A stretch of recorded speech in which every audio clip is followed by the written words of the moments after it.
满场地的新能源，1万台车。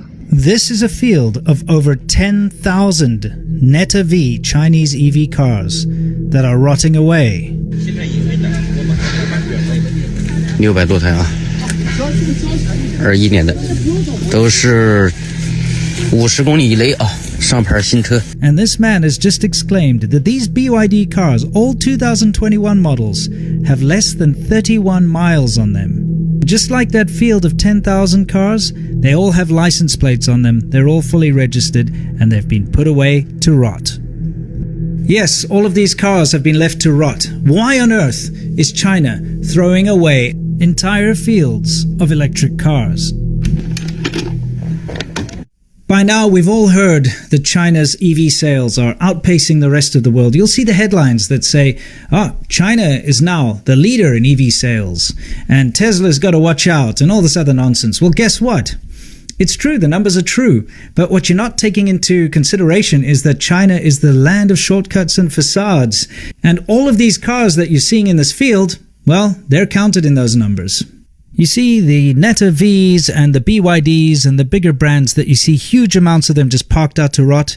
Well, you see, that's because they need the numbers. In order to get subsidies from the government, in order to put out the sales figures that they've sold more than Tesla and that they're leading in EV production and EV sales, they need to have these fake sales. So BYD themselves will register them and put them on the market and then claim that they've been sold. And then, of course, they've got all those excess cars and they just stick them in a field. And you can make history tomorrow. But there's a bigger problem. There are even more car graveyards. And that has to do with this stupid investment scheme. Let me explain. In China, very often you get these fly-by-night investment schemes. Someone comes up with a good idea like bicycle sharing, for instance. And guess what? People jump on the bandwagon. They raise a bunch of investment capital. They start a company. We saw it go absolutely crazy with the shared bicycle schemes. We covered this on the China show where we showed these mountains of bicycles that had been discarded because the companies knew that if they pumped these bikes out, they'd keep getting investment. So they just kept pumping them out, even when it wasn't financially viable, because like a Ponzi scheme, you just keep getting your investment money in, and all of these bike companies pretty much shut down except for two. And a lot of the people that started these bike companies ran away with the investment money, never to be seen again.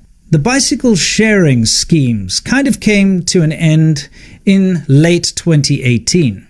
And then suddenly, and because the bicycle sharing investment scheme had now disappeared, people stepped in with a new investment scheme for shared vehicles. And this time it was for electric cars. Now, there's this fantastic video, which I'm going to link below in the description. You can see it in the background here. But there's a documentary filmmaker who went and took drone footage of the shared bikes, and he made this video called No Place to Place in 2018, where he showed all of these massive mountains of the shared bike failures. But he then went in 2019 to film the fields of abandoned electric vehicles. So this is No Place to Place 2. And what you're seeing are these fields of shared cars. You see, the idea, like shared bicycles, would be that you have an app. And if you need a car, you can look in your app and see, oh, there's a shared car nearby, a shared electric vehicle. And you go and you unlock it with your app and you can drive to your destination and then lock it again. It's actually a very nice idea. It's not a bad idea at all. But of course, because it's all a money grab and it's a ridiculous scheme and a Ponzi scheme type situation in China, they just pump these things out without doing proper market research, without actually seeing if it was viable or not. And so the end result is fields and fields of thousands of hundreds of thousands of abandoned vehicles that are now going to rot. Now, this is where it gets insidious. These cars are electric vehicles, and that means they have batteries in them. So not only have you created a lot of waste by developing cars that are not going to be used and that are going to be left to rot, I mean steel and glass and liquids and chemicals and all the rest that goes into it, but the batteries. Everybody knows that these electric batteries that are used in electric vehicles are incredibly complicated and require a lot of very dangerous mining and chemical processes to create. There are human rights atrocities attached to making these batteries, if you want to look into it. Child labor, slave labor, that kind of thing. But the detriment to the earth in mining all of these chemicals and all of the materials needed to create these electric vehicle batteries is just insane. So now you've created all of this environmental damage to make these cars, and then you just let them rot in a field. And of course, now they're going to create even more environmental damage because they're going to sit there for however long with all of these chemicals and batteries in them and all the rest of it. And they're going to pollute the environment further.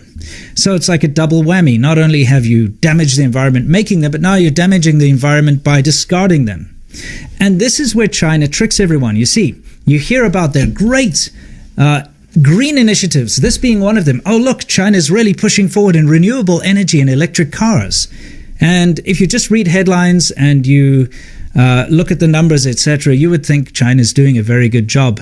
But what you're not seeing is the fact that China is actually destroying the earth at a rate never before seen. So you have to look past the facade, and people still don't seem to get this. China is an opaque country. They block all of this information from the rest of the world. You would not be able to just see this. If a company does something like this in the West, you bet your bottom dollar there's going to be a lot of eyes on it. A lot of big news outlets will cover this. There will be, heads will roll. People will have to reply to this. The companies would have to pay some kind of a fine for damaging the environment or for doing bad things like this, like an oil spill or something like that. We know that there are ways to deal with these things, but because we don't see these things in China, nothing gets done. These massive fields of electric cars just sit there rotting. China's green technology initiatives that you keep hearing about are mostly bullshit and a smokescreen to hide the fact that they're doing all sorts of environmental crimes. And remember, it's all about turning a profit. It's not about saving the environment or anything like that. It's a propaganda push and it's a money grab. They want your investment. They'll say, hey, look, invest in China, invest in these green initiatives. You feel good, you go and invest your money. It's being used for wasteful projects like this that really damage the earth. So think twice before investing in China.